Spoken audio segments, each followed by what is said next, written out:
وفضل زمانا على زمان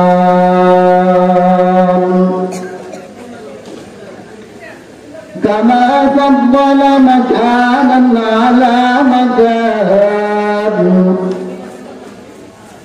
وإنسانا على إنسان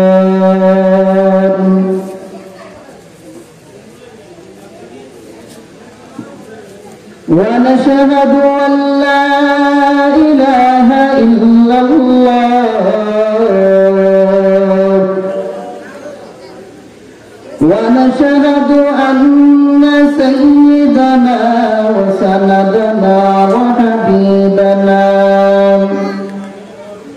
وحبيب ربنا وطبيبنا وطبيب قلوبنا ومولانا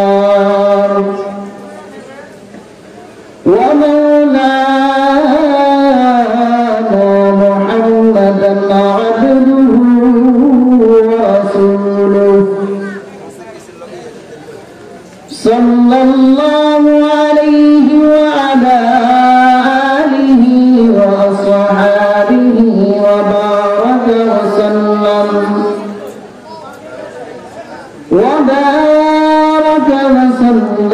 تسليما كثيرا الذي أرسله الله تعالى بالحق بشيرا ونذيرا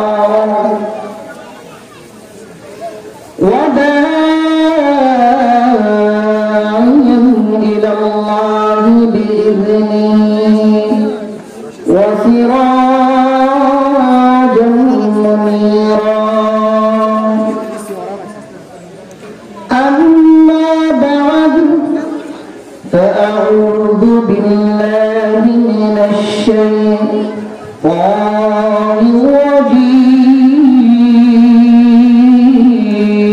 الرجيم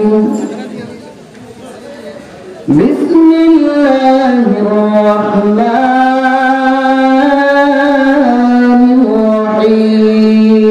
الرحيم قل هل يستوي الذين يعلمون والذين لا يعلمون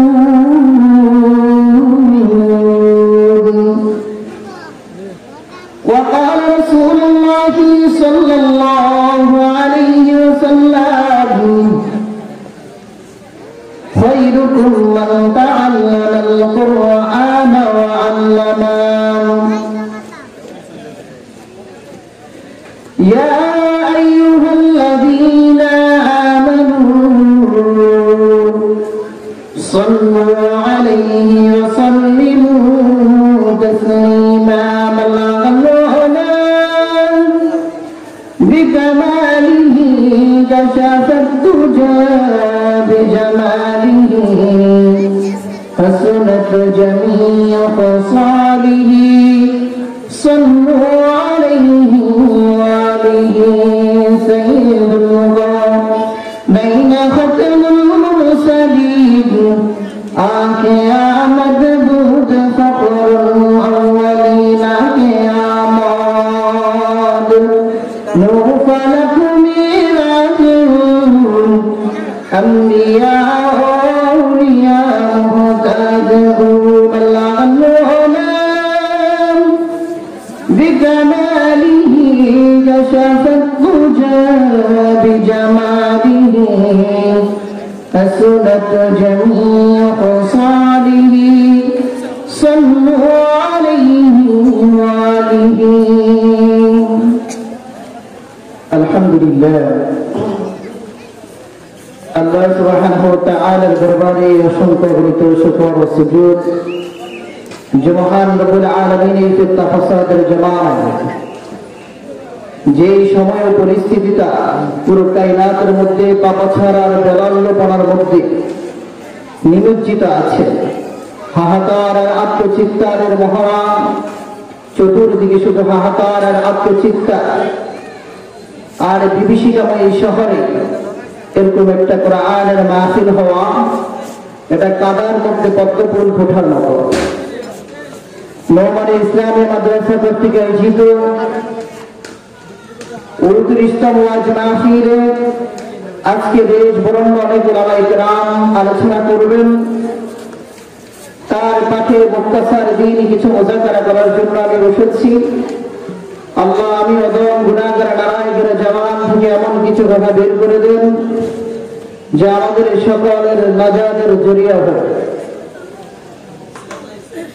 মাইকের আওয়াজ যতদূর যাচ্ছে পর্দার অন্তরালের মা বোন সহ আমি পবিত্র কোরআন থেকে একটি আয়াতের আংশিক আয়াত তিলাওয়াত করেছিলাম। এই আয়াতের সাদামাটা তর্জমা করে প্রাসঙ্গিক কিছু আলোচনা করে আমার আলোচনা শেষ করব ইনশাআল্লাহ। قال الله تعالى قل هل يستوي الذين يعلمون والذين لا يعلمون।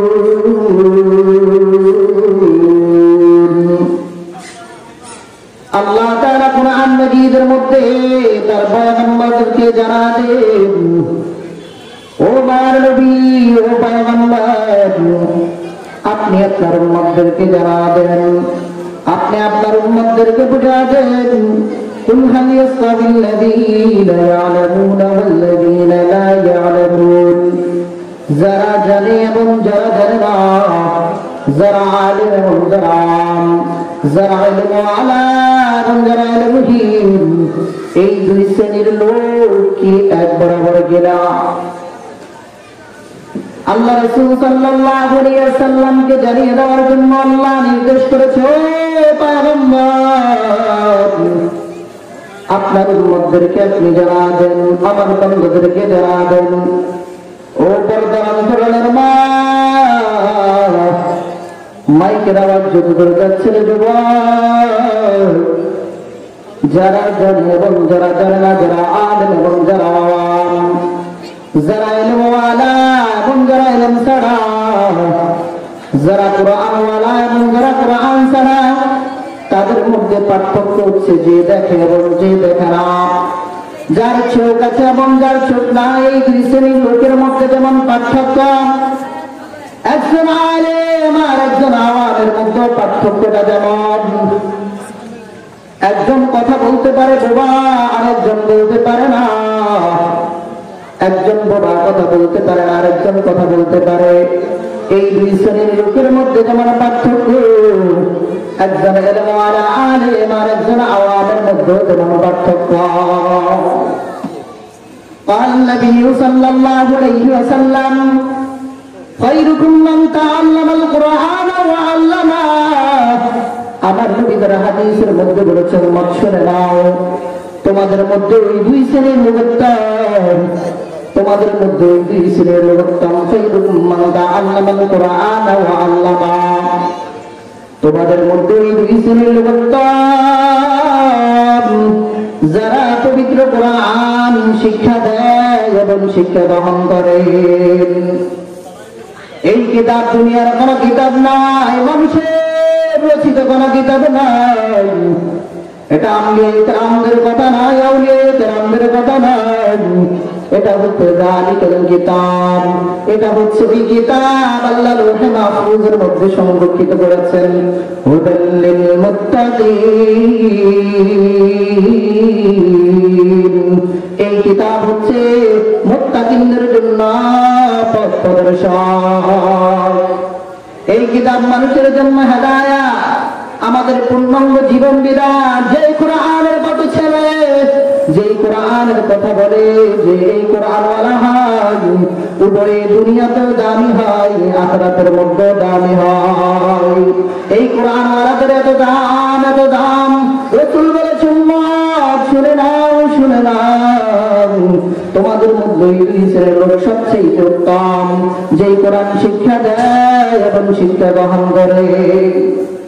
ও সরকারের মুসলমান ইমানদার আল্লাহর গোলাম, এই নোমানী ইসলামিয়া মাদ্রাসায় কোরআনের শিক্ষা দান মুয়াজ্জিন যখন ওই ভোরবেলা আসসালাতু খায়রুম মিনান নাওম বলে আযান দেন, তখন তুমি ঘুম থেকে উঠো না। আর এই ছোট ছোট মাসুম বাচ্চাগুলা কনকনে শীতের মধ্যে ভোরবেলা উঠে আল্লাহ পাকের কোরআনের তিলাওয়াত করে। এই কোরআন ওয়ালাদের এত দাম।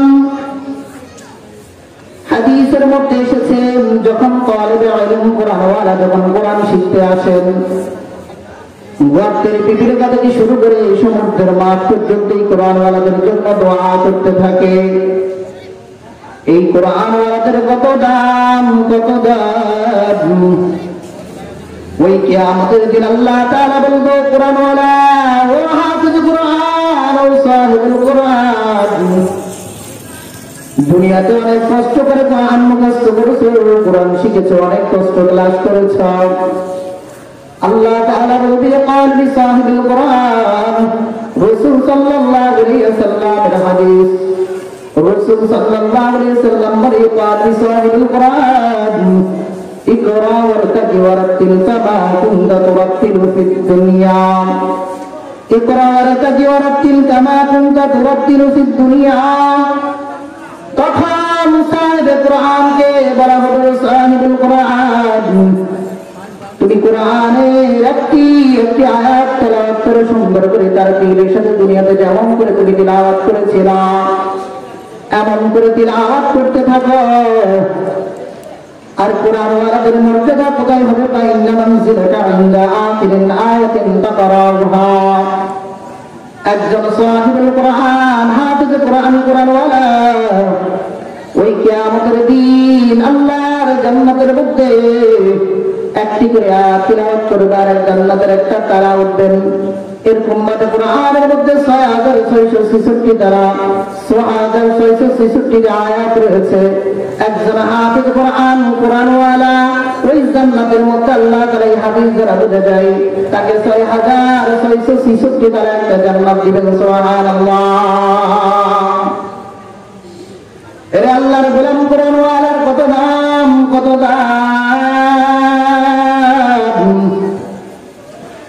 এই কোরআনওয়ালাদেরকে আল্লাহ দুনিয়ায় মর্যাদা বাড়াই দিয়েছে। এখন আখিরাতের মধ্যে এই কোরআনওয়ালাদের অনেক দাম। এই নোমানী ইসলামিয়া মাদ্রাসায় সেই কোরআনের শিক্ষা দেওয়া হয়, ইলমের শিক্ষা দেওয়া হয়। যে ইলম কালাম নবী সাল্লাল্লাহু আলাইহি ওয়াসাল্লাম, তালাবুল ইলমি ফরিদাতুন আলা কুল্লি মুসলিম। আল্লাহ রাসূল সাল্লাল্লাহু আলাইহি ওয়াসাল্লাম এই ইলম শিক্ষা করা মুসলমান প্রতিটি নর-নারীর উপরে ফরজ করে দিয়েছেন। দ্বীনি ইলম শিক্ষা করা, দ্বীনের কতটুকু ইলম শিক্ষা করা প্রতিটি মুসলমান নর-নারীর উপরে ফরজ।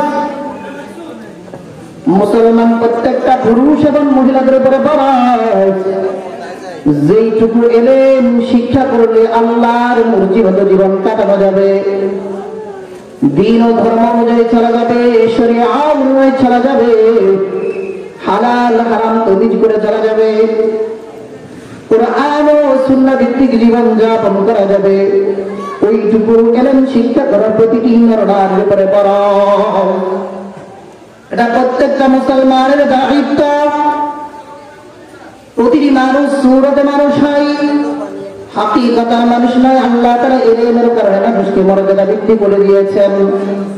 আর যদি হাকিকতে মানুষ হতে হয় তাহলে ইলম ওয়ালা হইতে হবে এবং ইল্লা লিআবুদুন, আল্লাহর ইবাদতের দাসত্ব করতে হবে। যদি আল্লাহ ওয়ালা হয়, যদি ইবাদত করি এবং ইলম ওয়ালা হয়, আমার জীবনটা যদি আল্লাহর মর্জি মতো চালাই, আমার জীবনটা যদি মদিনাওয়ালার থিওরি অনুযায়ী চালাই, তাহলে আমি হাকিকতান মানুষ হতে পারবো। কারণ আল্লাহ তাআলা মানুষকে বানিয়েছেন, ওয়া মা খালাকুল জিন্না ওয়াল ইনসা ইল্লা লিয়াবুদুন। আল্লাহ তাআলা কোরআনের মধ্যে স্পষ্ট বলেছেন, বান্দা তোমাকে আমি বানিয়েছি আমার ইবাদত করার জন্য। তোমরা যদি হাকিকতে মানুষ হতে চাও তাহলে আল্লাহর ইবাদত দরকার। যে আল্লাহ আমাকে সৃষ্টি করেছেন, আপনাকে সৃষ্টি করেছে, ওই আল্লাহর ইবাদত করা দরকার। যদি ইবাদত করতে হয় তাহলে ইলম শিখা দরকার। ইলম ছাড়া কোনো ইবাদতের কোনো মূল্য নাই, ইলম ছাড়া কোনো মানুষের মূল্য নাই, ইলম ছাড়া কোনো ইবাদতের গ্রহণযোগ্য নাই। সেই জন্য আমাদেরকে ইলম শিক্ষা করা আমাদের উপরে ফরজ করে দিয়েছেন।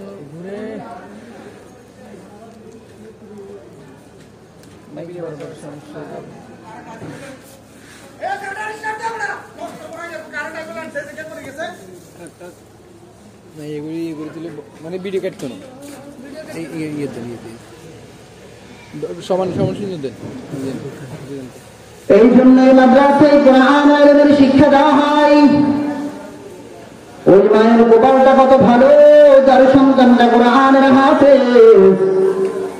ও পর্দার অন্তরের মা, ও বৃদ্ধ বাবা, ওই বাবার গোপালটা কত ভালো, যে বাবার সন্তানটা আলেম কোরআনের হাফেজ, যার পিছনে হাজার হাজার মানুষ ইত্তেবা করে, যারা নসিহা মানুষের জীবন পরিবর্তন করে। এ হাফেজ কোরআনের মা বাবা শুনে রাখ, হাফেজ কোরআনের মা বাবার কত দাম, কত দাম। ওই কিয়ামতের ভয়াবহ পরিস্থিতির মধ্যে সূর্যটা হাত মাথার উপরে থাকবে, ওই কিয়ামতের দিন মাঠ হবে তামাম। ওই যে উত্তপ্ত গরম কঠিন পরিস্থিতির মধ্যে আল্লাহ তাআলা হাফেজ কোরআনের আব্বা আম্মার মাথার উপরে একটা নূরের মুকুট বসায় দিবেন, যারা আলো পুরো কিয়ামতবাসী আলোকিত হয়ে যাবে। এরা আল্লাহর গোলাম কোরআনওয়ালার মা বাবার কত দাম, হাফেজ কোরআনের কত দাম।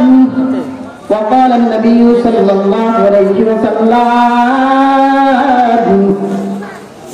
من قرأ القرآن فاستجهره আল্লাহ রাসূল সাল্লাল্লাহু আলাইহি ওয়াসাল্লাম বলেন, যে কোরআন মুখস্থ করে ওই কোরআন পাঠ করেন, ফাহাল্লা হালালাহু ওয়া হারামা হারামাহু, এবং কোরআনে অবতীর্ণ কোরআনে বর্ণিত হালালকে হালাল মানে চলেন এবং হারামকে হারাম মেনে চলেন, আদখালাহুল্লাহুল জান্নাহ, ওই হাফেজ কোরআনকে, ওই কোরআনওয়ালা আলেমকে আল্লাহ তাআলা জান্নাতে প্রবেশ করাবে। সুবহানাল্লাহ। আল্লাহ রাসূল সাল্লাল্লাহু আলাইহি ওয়াসাল্লাম বলেছেন, যে ব্যক্তি কোরআন মুখস্থ করার পর এই কোরআনের চর্চা করেন, কোরআন তেলাওয়াত করেন, পড়েন, এবং ফাহাল্লা হালালাহু ওয়া হারামা হারামাহু ওয়া দাখালাহুল্লাহুল জান্নাহ, কোরআনে বর্ণিত হারামকে হারাম মেনে এবং হারামকে হারাম মেনে চলেন, ওই ব্যক্তিকে আল্লাহ তাআলা জান্নাতে প্রবেশ করাবেন। শুধু তাই না, শুধু তাই না, ও হাফেজ কোরআন, ও আলেম, ও হাফেজ কোরআনের মা, ও আলেমের মা, শুনে নাও, তোমাদের জন্য কত বড় সুসংবাদ। রে আল্লাহর গোলাম, ওই মা বাবার কপালটা কত ভালো, যেই মা বাবার সন্তান একজন আলেম, যেই মা বাবার সন্তান একজন কোরআনের হাফেজ। রে আল্লাহর গোলাম, আমাদের মতো নিমখারাম আর কেউ নাই। এই দুনিয়াটা অনিশ্চিত, আমরা সকলেই জানি। মৃত্যুটা নিশ্চিত, আমরা সকলেই জানি, কিন্তু মৃত্যুর পিছনে দৌড়াই না। আমরা সকলে এটা বিশ্বাস করি যে কোনো সময় মৃত্যু আসতে পারে, কিন্তু মৃত্যু নিয়ে আমাদের কোনো মাথা ব্যথা নাই। আমরা জানি কিয়ামতের দিন আছে, ওই কিয়ামতের দিন নিয়ে মাথাটা দাঁড়ায়, ওখানে বিচার হবে, সেটা নিয়ে মাথা দাঁড়ায়। মালিক ইয়াউমিদ্দিন, ওই বিচার দিনের মালিক আল্লাহ। আমার দুনিয়ার প্রতিটি সেকেন্ডের হিসাব দিবেন, সেটাও জানি, জান্নাত জাহান্নামের জানি, কিন্তু আমরা ওই মৃত্যুর জন্য নিশ্চিত, জীবনের জন্য কোনো প্রিপারেশন নাই। দুনিয়াটা অনিশ্চিত, ক্ষমতাটা অনিশ্চিত, সম্পদটা অনিশ্চিত, সন্তানটা অনিশ্চিত, কিন্তু ক্ষমতাটা অনিশ্চিত। কিন্তু ওই দুনিয়ার ভিতরে দৌড়াই, কিন্তু নিশ্চিত জীবনের প্রতি আমাদের কোনো খেয়ালই নাই। কিন্তু নিশ্চিত হচ্ছে মৃত্যু যে কোনো সময় আমার দরজায় করা আসবে, আর এই দুনিয়ার সময়টা অতিক্রম করে আমাকে বড় জগতে বাড়ি জমাতে হবেন। আল্লাহর গোলাম, এই অনিশ্চিত জীবনের পিছনে আর দৌড়াইও না। দুনিয়াটা মরিচাকা আর ধোঁকা আর ধোঁকা। এই দুনিয়ার সময়টা অতিক্রম করে চিরস্থায়ী জীবনের জন্য কতটুকু প্রিপারেশন নিতেছি। একজন সন্তানকে যদি আলেম বানা যায়, একজন সন্তানকে যদি হাফেজে কোরআন বানা যায়, তাহলে এটাই আমার জন্য সদকায়ে জারিয়া। আমি বেঁচে থাকি আর মৃত্যুবরণ করি, এই দুনিয়ার মায়া ত্যাগ করে যদি আমি চলে যাই, কিন্তু ওই দুনিয়ার মধ্যে আমি জান্নাতের সুবাংলা পাবো। এরা হাফেজ কোরআনের মা বাবার কত মর্যাদা হবে, আল্লাহু আকবার। হাদিসের মধ্যে রাসূল সাল্লাল্লাহু আলাইহি ওয়াসাল্লাম বলেন, ওয়াসাফাহু ফি আশরাতিন মিন আহলি বাইতিহি কুল্লুহুম ওয়াজাবাত লাহুল নার। আল্লাহ রাসূল সাল্লাল্লাহু আলাইহি ওয়াসাল্লাম বলেন, একজন হাফেজ কোরআন তার পরিবারের এমন 10 জনকে সুপারিশ করে জান্নাতে নিতে পারবেন যাদের উপরে জাহান্নাম ওয়াজিব হয়ে গেছে। সুবহানাল্লাহ। একজন হাফেজ কোরআনের এত দাম, এত দাম, এত দাম, যে কিয়ামতের দিন প্রতিটি নবী আরফসি আরফসি আরফসি বাঁচাও বাঁচাও বাঁচাও করে চিৎকার করবে। ওই কিয়ামতের ভয়াবহ পরিস্থিতির মধ্যে আমার রাসূল বড় হাফেজ কোরআন ও সাহেব কোরআন আলেম কোরআন ওয়ালা আলেম শুনে নাও, ওয়াসাফাহু ফি আশরাতিন মিন আহলি বাইতিহি কুল্লুহুম ওয়াজাবাত লাহুন নার। ওই হাকিকতান হাফেজ কোরআন আলেম হওয়ার কারণে তার পরিবারের এমন 10 জনকে সেই জান্নাতে নিতে পারবেন যাদের উপরে জাহান্নাম ওয়াজিব হয়ে গেছে। এরা হাফেজ কোরআনের কত দাম। এ পর্দার অন্তরের মা ও বাবা, আলেমের কত দাম, কত দাম। যারা এই কোরআনওয়ালা আল্লাহ তাদেরকে দুনিয়াতে মর্যাদা সম্পূর্ণ করে রাখেন এবং কিয়ামতের দিনও তাদেরকে সর্বোচ্চ মর্যাদা দিয়ে দেন। একজন সন্তান হাফেজ আলেম হওয়া এটা তো রহমতের কথা, এটা তো আল্লাহর দয়ার কথা। এটার জন্য একটা রহমত হওয়া লাগে, আল্লাহর দয়া লাগা লাগে। এ আল্লাহর গোলাম, তোমার সন্তান নাই, তোমার কেউ নাই, আল্লাহ তোমাকে সম্পদ দিয়েছে। এরা আল্লাহর গোলাম, তাকে দেখো নোমান ইসলামিয়া মাদ্রাসায় কত এতিম, মা নাই, বাবা নাই, এদের ঈদ নাই, ছাদ নাই, রমজান নাই, এদের জন্য 12 মাস এক সময় খোঁজ নেওয়ার মতো কেউ নাই। অত্র মাদ্রাসার আসাতায়ে کرام, অত্র মাদ্রাসার মুহতামিম সাহেব হুজুর অক্লান্ত পরিশ্রম করে আপনাদের দ্বারা দ্বারা গিয়ে, মানুষের দ্বারা দ্বারা গিয়ে, সরকারি অফিসের বিভিন্ন জায়গায় ঘুরে ঘুরে এই এতিম বাচ্চাদের খাবার ব্যবস্থা করেন, পরম পোষণের ব্যবস্থা করেন। এর আল্লাহর গোলাম, আল্লাহ তোমাকে সম্পদ দিয়েছে, সন্তান দিয়েছে, তোমার কোনো কিছুরই অভাব নাই। কিন্তু মাদ্রাসায় তাকায় দেখো, অনেক এতিম সন্তানের মা নাই, বাবা নাই। আল্লাহর শপথ, আল্লাহর শপথ, তুমি যদি এতিম সন্তানদের দায়িত্ব নাও, এদের কিতাব কিনে নাও, কোরআন কিনে নাও, পড়াশোনার দায়িত্ব নাও, তাহলে আল্লাহ তাআলা এদের উসিলা করে তোমাদেরকে মাফ করে দিবেন এবং এই উসিলায় আল্লাহ তাআলা জান্নাত দিয়ে দিতে পারেন। সেই জন্য আমাদের সন্তানদেরকে আমরা নোমান ইসলামিয়া মাদ্রাসায় ভর্তি করিয়ে দিয়ে হাফেজ কোরআন আলেমের মা বাবা হব এবং ওই কিয়ামতের ভয়াবহ পরিস্থিতির মধ্যে আমাদেরকে আল্লাহ তাআলা নূরের মুকুট পরিয়ে দিবেন এবং বিনাশে জান্নাত দিয়ে দিবেন। সুবহানাল্লাহ। খুবই সংক্ষিপ্ত সময়ের মধ্যে অগোছালো যে আলোচনাগুলো করেছি, ভুল ত্রুটি ক্ষমা করে আল্লাহ তাআলা এই অগোছালো কথাগুলো প্রথম আমাকে এবং আপনাদেরকে বুঝার পরে সহি কথাগুলো আমল করার তৌফিক দান করেন সকলে।